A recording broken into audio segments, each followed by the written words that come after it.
Hello বন্ধুরা, welcome to my YouTube channel. তোমাদের সবাইকে আমি আমার এই ছোট্ট ইউটিউব চ্যানেলে স্বাগত জানাচ্ছি। আজকে আমাদের যে প্রথম প্রশ্ন সেটা হলো গিয়ে, কোন পুষ্টির ঘাটতিতে গলগণ্ড রোগ হয়? আয়রন, আয়োডিন, ক্যালসিয়াম না ভিটামিন ডি? সঠিক উত্তরটি হবে আয়োডিনের অভাবে। কোনটা আয়োডিন? দেখো, আয়োডিনের অভাবে হয়ে থাকে। আয়োডিনের অভাবে থাইরয়েড গ্রন্থি সঠিকভাবে কাজ করতে পারে না, ফলে গলগণ্ড রোগ হয়। তারপরের প্রশ্ন দেখো, কোন গ্রন্থি ইনসুলিন হরমোন নিঃসরণ করে? কোন গ্রন্থি ইনসুলিন যে হরমোনটা আছে সেটা নিঃসরণ করে? থাইরয়েড গ্রন্থি, পিটুটারি গ্রন্থি, অগ্নাশয় না অ্যাড্রিনাল?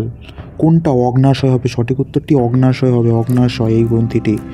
দেখো, অগ্নাশয় থেকে ইনসুলিন নিঃসৃত হয়, যা রক্তে গ্লুকোজ নিয়ন্ত্রণ করে। তাহলে ইনসুলিন কি করে? রক্তের মধ্যে যে গ্লুকোজ আছে সেই গ্লুকোজটাকে নিয়ন্ত্রণ করে। ঠিক আছে। তারপরে দুর্গা কাপ কোন খেলার সঙ্গে সম্পর্কিত? Cricket, football, badminton, hockey? সঠিক উত্তরটি হবে ফুটবলের সাথে সম্পর্কিত দুর্গা কাপ। দেখো, দুর্গা কাপ ভারতের অন্যতম প্রাচীন ফুটবল টুর্নামেন্ট। ঠিক আছে। তারপরে ভারতের বৃহত্তম বাঁধ কোনটি? তেরি বাঁধ, সর্দার সরোবর বাঁধ, হীরাকুদ বাঁধ না নাগার্জুন সাগর বাঁধ? সঠিক উত্তরটি হলো হীরাকুদ বাঁধ। সেটা হলো গিয়ে ভারতের বৃহত্তম বাঁধ। কোথায় আছে হীরাকুদ বাঁধ? এটি অবশ্যই উড়িষ্যা রাজ্যে অবস্থিত। এটি বিশ্বের দীর্ঘতম মাটির বাঁধ। ঠিক আছে। তারপরে ভারতের সংবিধানের অষ্টম তফসিলে কটি ভাষা অন্তর্ভুক্ত রয়েছে? ভারতের সংবিধানের অষ্টম তফসিলে কটি ভাষা অন্তর্ভুক্ত রয়েছে? সঠিক উত্তরটি হবে 22টি ভাষা অন্তর্ভুক্ত রয়েছে। ক। ঠিক আছে। সংবিধানের অষ্টম তফসিলে কত নম্বর? এটাও মনে রাখবো, অষ্টম। ঠিক আছে। অষ্টম তফসিলে বর্তমানে কটি ভাষা? 22টি ভাষা অন্তর্ভুক্ত রয়েছে। তারপরে চীনের মুদ্রার নাম কি? চীনের মুদ্রার নাম হলো গিয়ে ইউয়ান। ইউয়ান হলো গিয়ে চীনের মুদ্রার নাম। তারপরের প্রশ্ন দেখো,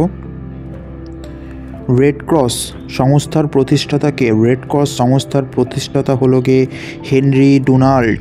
হেনরি ডোনাল্ড ইনি হলো গিয়ে রেড ক্রস সংস্থার প্রতিষ্ঠাতা। তারপরে হেনরি ডোনাল্ড ইনি 1863 সালে রেড ক্রস প্রতিষ্ঠা করেন।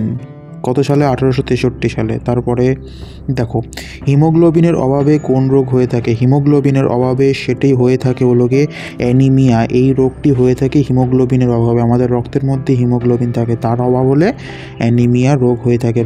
হিমোগ্লোবিন রক্তে অক্সিজেন পরিবহনে সহায়তা করে, এর অভাবে অ্যানিমিয়া হয়ে থাকে। তাহলে অক্সিজেন হিমোগ্লোবিন অভাব মানে রক্তে অক্সিজেনের অভাব হবে, তখনই এই রোগটি হবে। তারপরে ভারত কোকিলা নামে কে পরিচিত? ভারত কোকিলা নামে পরিচিত হলো গিয়ে সরোজিনী নাইডু। তাহলে মনে রাখবে, ভারত কোকিলা নামে পরিচিত সরোজিনী নাইডু।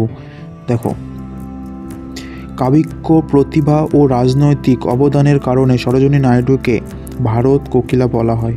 কি? কাব্যিক প্রতিভা। ঠিক আছে। আর রাজনৈতিক অবদানের কারণে সরোজিনী নাইডুকে ভারত কোকিলা বলা হয়ে থাকে।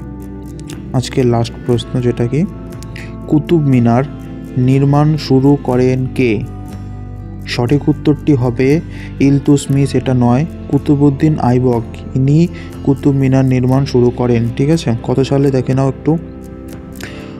1199 খ্রিস্টাব্দে কুতুবউদ্দিন আইবক কুতুব মিনারের নির্মাণ শুরু করেছিলেন, যা পরে ইলতুৎমিশ সম্পূর্ণ করেন। তাহলে সম্পূর্ণ কে করেন? সেটা হলো গিয়ে ইলতুৎমিশ। তারপরে আজকের জন্য এটুকুই। পরের দিন আবার দেখা হবে আরেকটা ভিডিওতে। সবাই ভালো থাকবে, সুস্থ থাকবে। জয় হিন্দ, বন্দে মাতরম। আমার চ্যানেলটাকে সাবস্ক্রাইব করে দেবে।